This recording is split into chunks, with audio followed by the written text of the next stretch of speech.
자고 준비해 주세요. 준비되는 대로 4절입니다. 예, 다 같이 봉독합니다. 시작. 주의 손이 주야로 나를 누르시오니 내 진액이 빠져서 여름 가뭄에 마름같이 되었나이다. 아멘. 다시 한번 봉독할까요? 시작.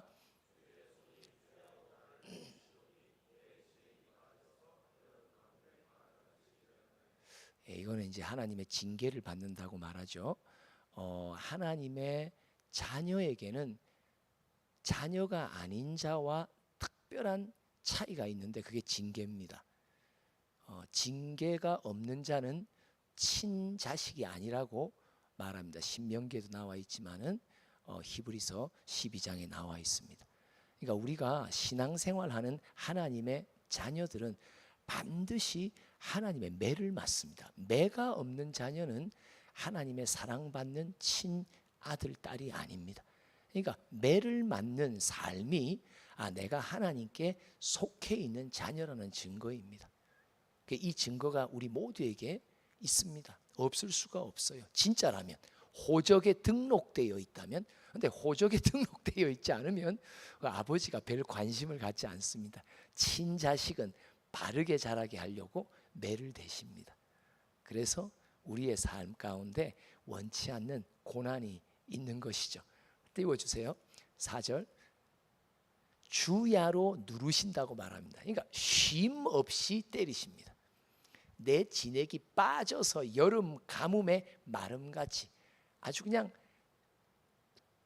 토양이 아주 그냥 거북이 등같이 바짝 말라 비틀어지듯이 하나님의 징계가 우리에게 있다고 말합니다.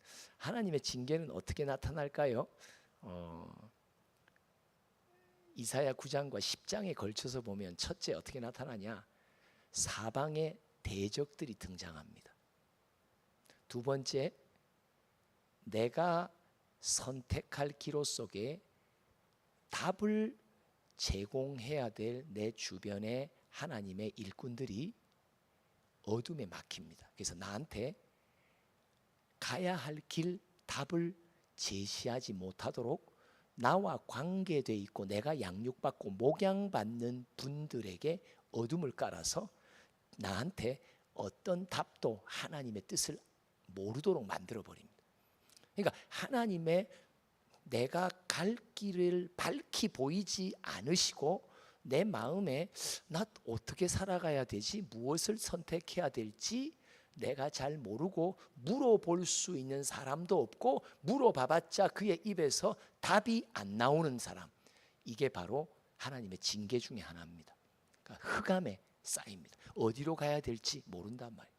세 번째는 또 어떤 하나님의 징계가 있냐면 형제 간의 다툼이 일어납니다. 교회 안에도 믿음의 공동체 안에도 분열이 일어납니다. 이게 하나님이 하시는 징계의 세 번째입니다. 네 번째 마지막 징계가 뭐냐면 세상의 포로로 만들어 버립니다. 다른 말로 말하면 믿음의 가정이요, 믿음의 공동체인데도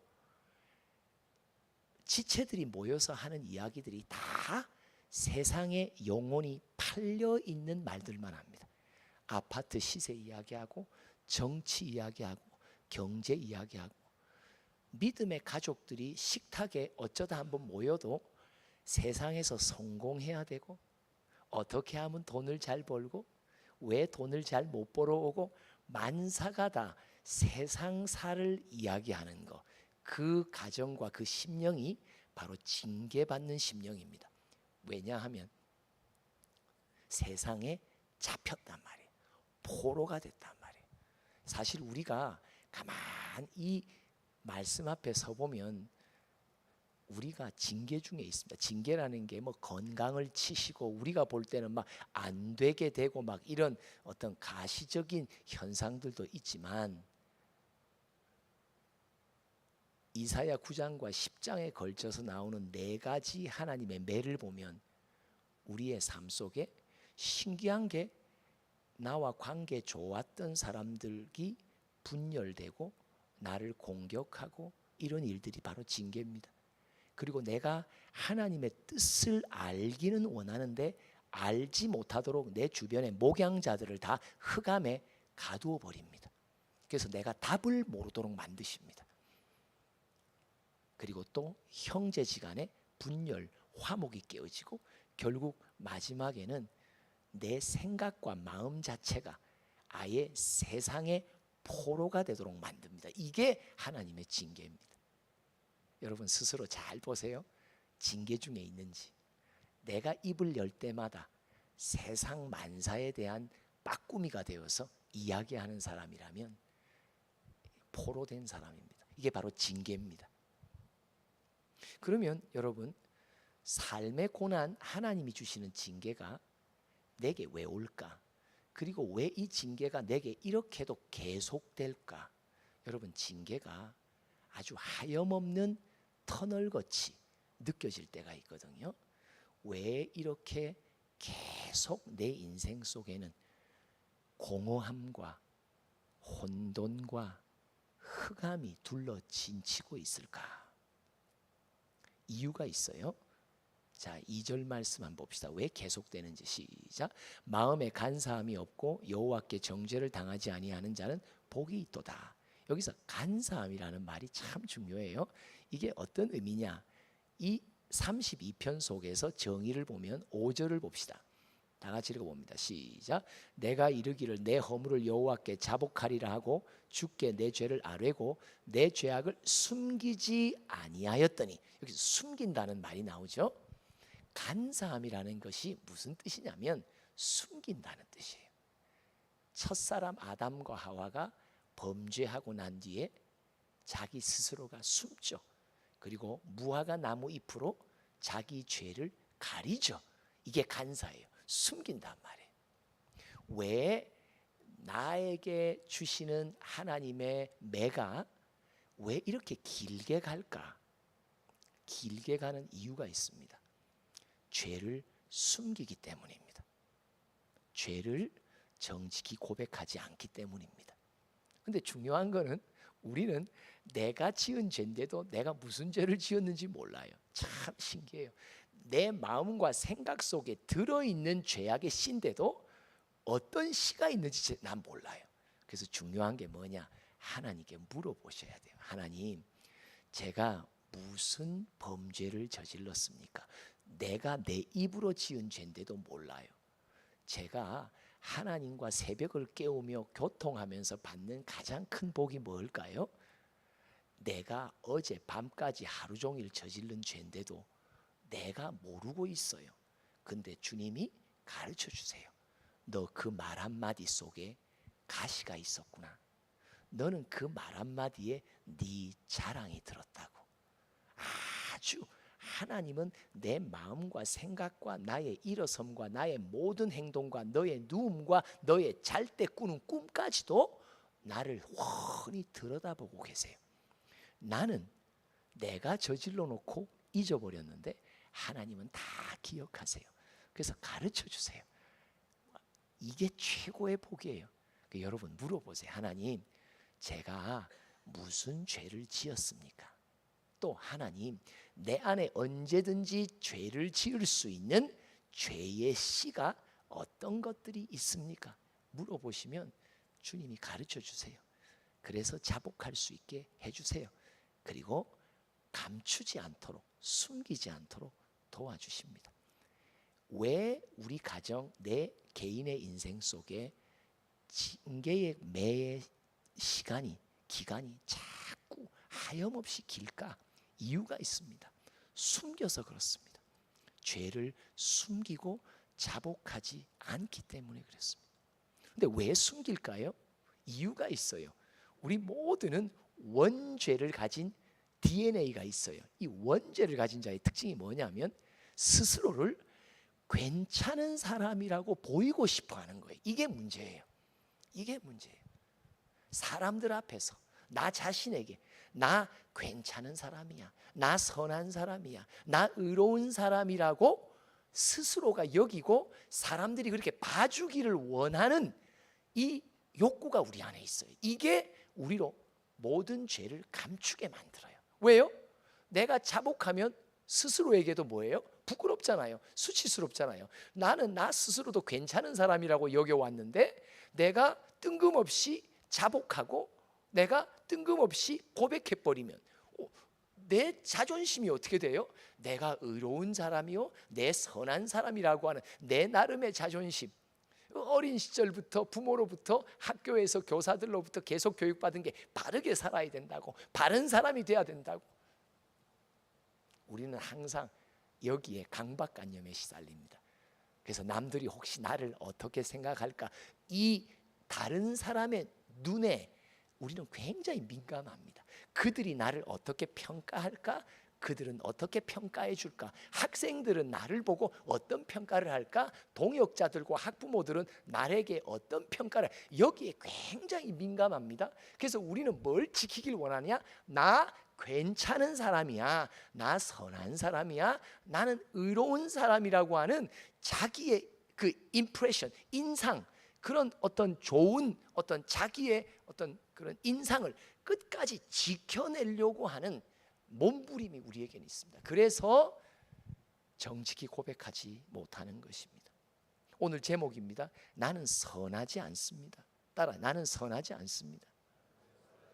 나는 의롭지 않습니다. 여러분들 자녀에게 이 고백을 해보세요. 그러면 우리 아버지 돌아가실 때가 됐나? 우리 엄마가 그렇게 말해요. 왜냐? 평생 내가 자녀로 우리 엄마 아빠를 볼 때 진짜 의롭지 않고 선하지 않고, 그럼에도 불구하고 우리한테는 선하게 살아라, 의롭게 살아라, 말과 삶이 너무나 격차가 크게 살아가셨던 우리 부모님들. 근데 이 부모님이 항상 내 앞에서는 선한 척, 의로운 척 하고 살아가셨던 그분들. 근데 어느 순간 얘야, 나는 선하지 않단다, 의롭지 않단다. 그러면 뭐예요?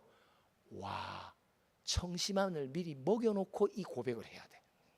우리는 그만큼 자녀들 앞에서, 학생들 앞에서, 사람들 앞에서 우리는 끝까지 내가 선하고 의롭게 보이려고 외식합니다. 위선합니다. 이중 생활에 우리는 굉장히 익숙합니다. 따라합시다. 나는 선하지 않습니다. 난 의롭지 않습니다. 여러분, 이 고백을 하면요, 여러분들 스스로가 자유함을 얻습니다. 내가 선하게 보이려고 그렇게 애쓰고, 내가 의롭게 보이려고 그렇게 애쓰고, 내 마음과 생각과 내 삶의 실제는 그렇지 않은데 그렇게 보이려고 자꾸 꾸며대고 그러니까 우리의 의로움의 삶이 뭐예요? 화장빨이요. 자꾸 꾸며서 냈단 말이에요. 여러분, 우리는 선하지 않습니다.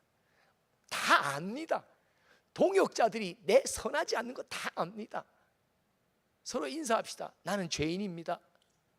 그럼 뭐라고 주변 사람들이 말하겠어요? 여러분들 자녀들에게 막 아빠가 사실 엄마가 죄인이야. 그러면요, 아이들이 뭐라고 반응하는 줄 아세요? 이미 알고 있었다고 그렇게 반응해요. 근데 누구만 몰랐다? 나만 내가 의롭고 선하다고 생각하며 그 인상을, 그 모습을 보이려고 그렇게 내가 부질없이 애써왔구나. 아무리 애써와도 내 주변의 모든 사람, 내 가정에 있는 모든 가족들은 다 내가 죄인인 줄 이미 알았대요. 그럼 그냥 딱 깨놓고 생활합시다.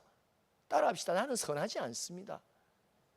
나는 의롭지 않습니다. 여러분, 이 고백이요, 자기의, 내가 나의 의로움을 지켜내야 된다라고 하는 이 강박관념에서 우리를 해방시켜 줍니다. 얼마나 나를 자유롭게 하는지 모릅니다.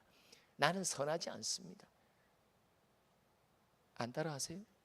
동의하지 않으세요? 나는 선하지 않습니다. 나는 의롭지 않습니다. 근데 혼자서 중얼거리지 말고 옆에 사람에게 말씀해요. 나는 선하지 않습니다. 나는 의롭지 않습니다. 여러분, 내가 내 의를 지키려고 애쓰고 내가 내 선함을 보이려고 애쓰는 증거가 어떤 경우에 일어날까요? 아주 노골적으로 들통나는 사건이 있어요. 그게 뭐냐? 남의 탓을 하는 거예요. 우리는 어떤 일이 벌어지면, 어떤 관계에 조금 꼬이는 일이 생기면요, 제일 먼저 우리 공통적인 게 뭐냐? 그 사람 탓합니다. 남의 탓합니다. 남편 탓, 아내 탓, 자식 탓, 엄마 아빠 탓, 동역자 탓, 학생 탓. 어떤 사건이 벌려도 우리 모두의 공통점이 있습니다. 뭐예요? 누구 탓한다고요? 남의 탓합니다. 남의 탓할 때 꼭 기억하세요. 왜 내가 남의 탓하냐? 나는 괜찮은 사람이라고 여기기 때문에, 나는 잘못이 없다라고 여기는 거예요. 나는 어떤 것도 의롭다고 말하는 거예요. 그러니까 나의 의로움이 항상 불치병으로 가지고 있는 우리 모두에게 특징이 뭐냐? 공통점이 뭐냐? 어떤 사건이 일어나면 공통적인 증상이 나타나요. 누구 탓이라고 말해요. 이게 습관적이에요. 이거는 선천적인 원죄에서 비롯되는 거예요. 한번 볼까요? 창세기 3장 12절 13절. 선악 알게 하는 과일을 먹고 난 뒤에 하나님이 책망하십니다. 아담의 반응 시작. 아담이 이르되 하나님이 주셔서 나와 함께 있게 하신 여자, 그가 그 나무 열매를 내게 주므로 내가 먹었나요? 누구 탓? 하와 탓, 남 탓. 그 다음에 13절 시작. 여호와 하나님이 여자에게 이르시되 네가 어찌하여 이렇게 하였느냐? 여자가 이르되 뱀이 나를 꿰므로 내가 먹었나이다. 또 누구 탓? 뱀 탓. 우리 모두의 공통점이 뭐야? 남의 탓합니다. 어떤 일이 일어나도 학교에서, 가정에서, 교회에서 어떤 일이 일어나잖아요. 무조건 우리 모두는 다 남의 탓합니다. 이게 바로 자기의, 내가 의롭다고 스스로 여기고 있다는 가장 중요한 증거입니다. 여러분들 꼭 기억하세요. 어떤 일이 일어날 때 누구 탓이라고 하는 내 마음의 생각이 먼저 뺑뺑 돌아가거든요. 그때 참 내가 또 나의 의, 나의 선함을 지키려고 이렇게, 그러니까 나한테는 어떤 잘못도 없다는 거예요. 그렇죠? 그러면 고칠 수 있는 방법, 죄를 숨기는 나의 불치병 고칠 수 있는 방법, 또한 하나님의 매의 고난이 계속 지속될 때 빨리 이 기간을 나올 수 있는 방법이 뭐냐? 11절 한번 봅시다. 시작. 11절 시작. 너희 의인들아 여호와를 기뻐하며 즐거워할지어다. 마음이 정직한 너희들아 다 즐거이 외칠지어다. 여기서 의인의 증언이가 뭐예요? 정직한 자가 의인이에요. 여러분, 하나님의 정의의 의인은요, 죄를 안 짓는 자를 의인이라고 말하지 않아요. 죄를 짓고 죄를 지었다고 자백하여 예수의 의롭게 하심을 입은 자, 십자가의 보혈로 사함을 받은 자를 가리켜서 의인이라고 말해요. 그러니까 열심히 지금까지 죄 짓듯이 죄 지으세요. 그러니까 죄인의 사명이 뭐예요? 우리는 불철주야 죄를 짓습니다. 우리는 주 야간으로 죄를 짓습니다. 꿈속에서도 죄를 짓는 우리들입니다. 바쁘나 한가하나 죄 짓습니다. 한여름에도 죄 짓고 한겨울에도 죄 짓고 사시사철 우리가 멈추지 않는 것은 죄 짓는 것입니다. 근데 중요한 것은 내 안에 정직하게 내가 범죄했노라고 고백하는 자를 향해 하나님의 의롭게 하심의 보혈의 사함이 임하고 그 사함받은 자를 가리켜서 주님은 의인이라고 말씀하십니다. 중요한 건 뭐예요? 정직한 것입니다. 나 선하지 않다고, 뭐 어떤 일이 일어나면 항상 내 탓이 무엇일까를 먼저 생각하는 사람, 남의 탓을 생각하는 것이 우리는 기본 설정이에요. 자동이에요. 그런데 이제부터 내가 고쳐져야 되는 것, 그게 뭐예요? 어떤 일이 일어나도 내 탓을 먼저 찾는 거예요. 가정에서 어떤 일이 일어나도 퇴근했는데 에어컨이 켜져 있는 거예요. 이런, 하루 종일 돌아갔네. 집에는 아무도 없었는데 하루 종일 돌아갔네. 이제 누구를 찾아야 됩니까? 범인 색출 작업에 들어가야 됩니다. 아빠 퇴근 추궁해야 됩니다. 자녀들 추궁해야 됩니다. 근데 여러분, 이런 사건이 일어날 때 항상 내가 어떻게 돼? 이 사건 속에 내 탓은 무엇일까? 내 탓은 무엇일까? 항상 내 탓은 무엇일까? 그렇죠? 이게 습관화될 수 있기를 간절히 원합니다. 정직히 내가 잘못했다고, 내가 범죄했다고. 시편 51편 3절 말씀 우리 다윗의 본을 봅시다. 시작.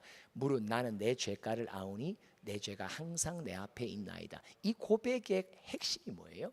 나는 죄덩어리라는 걸 말하는 거예요. 내 안에 가득 찬 것은 죄라는 것을 말하는 거예요. 그러니까 어떤 일이 일어나도, 어떤 잘못된 일이 일어나면 그래 나 때문에 그랬겠지. 왜? 내가 죄덩어리니까. 항상 나는 죄덩어리라는 정체성을 가지고 있는 거예요. 나는 의의 덩어리요 선한 덩어리가 아니라 거꾸로 나는 항상 죄에 가득 찬 자라는 나의 인식, 나의 정체성, 자아 정체성, 항상 나는 죄덩어리야. 그러니까 어떤 일이 벌어나도 그래 나로 인하여 일어난 일이라고 항상 내 탓으로부터 시작하는 사람, 이 다윗의 비결이잖아요. 다윗이 하나님의 징계의 손이 와도 금세 그 징계의 기간이 빨리 끝나고 빨리 끝나는 이유가 뭐예요? 나는 죄덩어리라는 고백이 항상 준비되어 있단 말이죠. 그리고는 그 다음 구절 볼까요? 51편 시작. 하나님이여 내 속에 정한 마음을 창조하시고 내 안에 정직한 영을 새롭게 하소서. 하나님 오늘도 내 마음속에 정직한 영을 새롭게 해주세요. 왜요? 어저께 새롭게 되었던 정직으로 내가 자백하고 죄를 고백할 수 있다면 그 정직이 또 때가 묻어요. 먼지가 묻죠. 또 쇠해집니다. 약화됩니다. 그래서 오늘 아침에도 하루를 시작할 때 하나님 제 안에 다시 한번 정직한 영을 새롭게 해주세요. 하나님 내 마음을 살펴주세요. 내 생각을 살펴주세요. 내가 행했던 행위를 한번 쭉 살펴주세요. 그리고 정직한 마음을 새롭게 하셔서 혹여나 내 마음과 생각 속에 주님이 원치 않는 악한 것, 더러운 것들이 있다면 제게 가르쳐 주세요. 하나님 제가요 가르쳐만 주시고 깨우쳐만 주시면 제가 정직하게 자백할게요. 제가 그렇다고 인정할게요. 제가 회개할게요. 저 용서받고 싶어요. 하나님 앞에 쌓여있는 죄악 때문에 또 매맞고 또 매맞고 도대체 몇 년째 매맞고 있는 나, 하나님 이제 그런 삶, 그런 어둠의 흑암 속에, 공허함 속에, 혼돈 속에 내가 더 이상 머물고 싶지 않아요. 하나님 내가 내 죄로부터, 내 죄의 형벌로부터 제가 이제 자유함을 얻고 싶습니다. 제일 중요한 거, 하나님 나는 선하지 않습니다. 나는 의롭지 않습니다. 따라합시다. 나는 선하지 않습니다. 나는 의롭지 않습니다. 우리가 잘못한 학생들을 대할 때 이제 우리가 교사로서 면담하고 상담하잖아요. 잘못한 사람 대할 때 꼭 조심해야 되는 게, 잘못한 사람 앞에 내가 서면요 내가 상대적인 의의를 느껴요. 내가 상대적으로 선하다고 스스로 생각해요. 스스로 속아 넘어가죠. 그래서 그 다른 사람을 정죄하게 돼요. 쉽게 판단하는 죄를 짓습니다. 참 이게 조심해야 됩니다. 연약한 영혼을 만날 때 항상 나는 선하지 않습니다. 나는 약합니다. 하나님 내 안에 연약함이 있습니다. 이런 고백으로 같이 누구를 맞이하느냐에 따라서 그가 갖는 그 연약함이든지 잘못의 죄든지 그 죄가 내 안에도 있음을 함께 고백으로 준비하면 그 만남이 하나님의 도우심 속에 하나님의 회복과 소생의 역사가 일어나게 됩니다. 그럼 여러분, 우리가 이렇게 숨기지 않고 정직히 나의 죄를 자복하면 어떤 일이 벌어질까요? 첫째, 징계의 고난이 이제 거두어지죠. 하나님의 진노가 나로부터 거두어지기 시작해요. 그뿐 아니라 오늘 32편에 보면 6절과 7절 첫 번째 하나님이 주시는 복이 있어요. 시작. 이로 말미암아 모든 경건한 자는 주를 만날 기회를 얻어서 주께 기도할지라. 진실로 홍수가 범할지라도 그에게 미치지 못하리이다. 주는 나의 은신처시오니 환난에서 나를 보호하시고 구원의 노래로 나를 두르시리이다. 6절과 7절은 어떤 복이 있냐? 여러분, 정직히 죄를 고백하고 하나님 앞에 서잖아요. 그러면요 이제 달라지는 게 있어요. 뭐냐면 어떤 어려움과 어떤 시련이 올 때, 또 어떤 어떤 선택의 기로에 있을 때 주님께 기도하잖아요. 그러면 하나님이 응답해 주세요. 기도의 응답의 비결이 있습니다. 그게 뭐냐? 정직히 내 죄를 내 마음과 생각에서 씻어내는 겁니다. 내 몸의 악한 습관에서 씻어내야 깨끗한 그릇 속에 하나님이 나의 기도를 들어주시고 응답하십니다. 신앙생활 가운데 가장 큰 좌절과 허망함이 뭘까요? 기도하는데 응답하지 않으시는 하나님을 경험하기 시작하면요, 엄청 힘들어져요, 신앙생활이. 근데 신앙생활의 재미와 신나는 것이 어디에 있습니까? 기도할 때마다 응답이 오는 거예요. 이사야 65장에는 어떤 표현이 나왔냐, 이거 내가 기도의 말이 마치기도 전에 주님이 내게 응답하셨다고 말해요.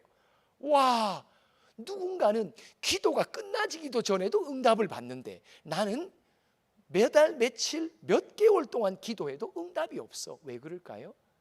마음에 준비가 없어서 그래요. 깨끗하지 않기 때문에 그래요. 깨끗한 심령이 기도하면 하나님이 반드시 응답해 주십니다. 사함을 얻고 정직히 고백하여 용서받는 심령은요, 이제 앞으로 기도하는 것마다 다 응답이 줄줄이 옵니다. 응답이 줄줄이 옵니다. 응답을 받아야 예수 믿는 것은 받은 증거 많다고 내 믿음이 자랄 뿐만 아니라 누군가에게도 예수를 증거할 때 그 힘있고 담대하게 되고 그 안에 뭔가 확신찬 전파의 능력이 있은 것입니다. 두 번째 복을 8절에 나타냅니다. 시작. 내가 네 갈 길을 가르쳐 보이고 너를 주목하여 훈계하리로다. 뭐예요? 갈 길을 밝히 보이십니다. 하나님, 어떻게 할까요? 하나님이 친히 내 인생의 선택의 기로 속에 무엇을 선택해야 될지 주님은 상황을 만들어서라도, 환경을 변화시켜서라도, 내게 말씀을 주시고 음성을 들려서라도 하나님은 반드시 또 만남을 통해서 어떤 사람의 대화 속에서 그거구나, 하나님께서 내게 갈 길을 가야 할, 어디로 가야 할지 방향 제시와 인생의 답을 때마다 허락해 주십니다. 엄청난 복입니다. 기도 응답과 하나님의 말씀이 내게 와 내가 가야 될 길을 훈계하시는 하나님의 뜻과 답이 나에게 가르쳐지고 알려진단 말이에요. 여러분, 이제부터 고백합시다. 아이들 앞에서, 동역자들 앞에서, 같이 교회에서 신앙생활하는 지체들 앞에서 나는 선한 사람이 아니라고, 나는 의로운 사람이 아니라고, 나는 선하지 않습니다, 나는 의롭지 않습니다. 다윗처럼 나는 항상 죄덩어리라는 고백, 자아 정체성, 나는 죄인이라고 하는 자아 정체성, 이게 바로 복음의 역사를 끊임없이 경험할 수 있는 비결의 마음 자세입니다. 따라합시다. 나는 선하지 않습니다. 나는 의롭지 않습니다. 내가 제법 괜찮다라고 여기는 그것이 바로 신앙생활의 타락과 쇠약하게 되는 바로 기점이 됩니다. 이제는 신앙생활을 차고 나가는, 나는 선하지 않다고, 나는 의롭지 않다고, 예수 없이는 나는 어떤 것도 소망이 없다고, 이 고백 속에 더 간절한 주님과의 교통과 교제의 복이 여러분들에게 있기를 간절히 소원합니다. 기도합시다. 하나님 아버지, 감사합니다. 왜 내 삶에는 이런저런 역경과 고난이, 하나님의 매가 계속될까? 왜 지금까지도 계속 이어질까? 하나님, 혹여나 내가 회개해야 될 죄를 모르고 있고 깨닫지 못하고 있고 감추고 있고 숨기고 있지 않는가요? 성령님, 내 안에 정직한 영을 이 시간이라도 주셔서 내가 주 앞에 선하지 않다고, 의롭지 않다고 하나님 내게 깨닫게 해달라고, 회개할 수 있도록 도와달라고, 매달리는 우리의 기도가 되도록 축복해 주시옵소서. 예수님의 이름으로 기도합니다. 아멘.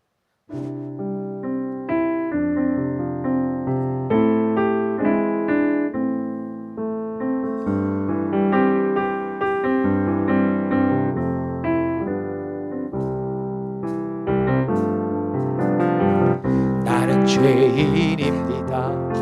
선한 것 하나 없으니 나는 오직 주님만 의지하네.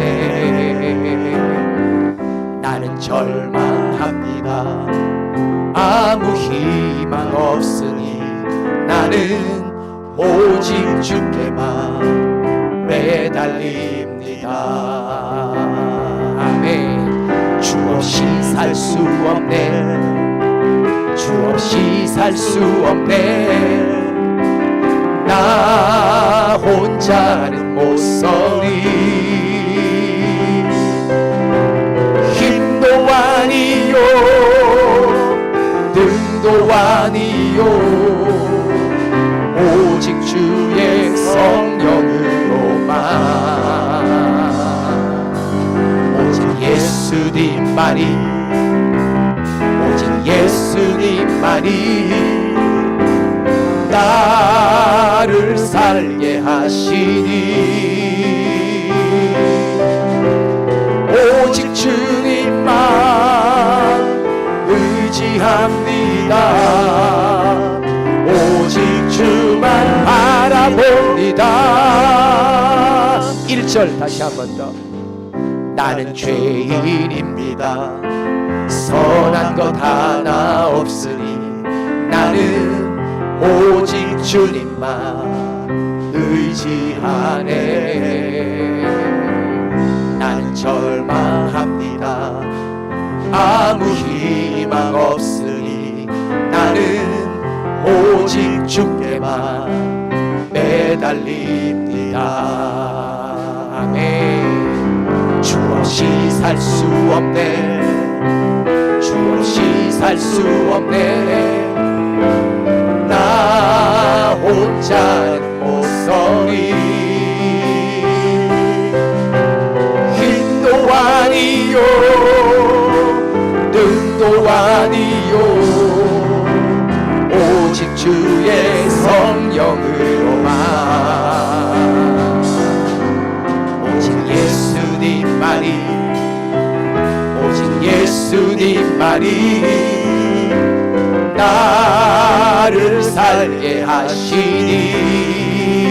오직 주님만, 오직 주님만 의지합니다. 오직 주만 의지합니다. 우리 다같이 주여 삼창하며 기도하겠습니다. 주여, 주여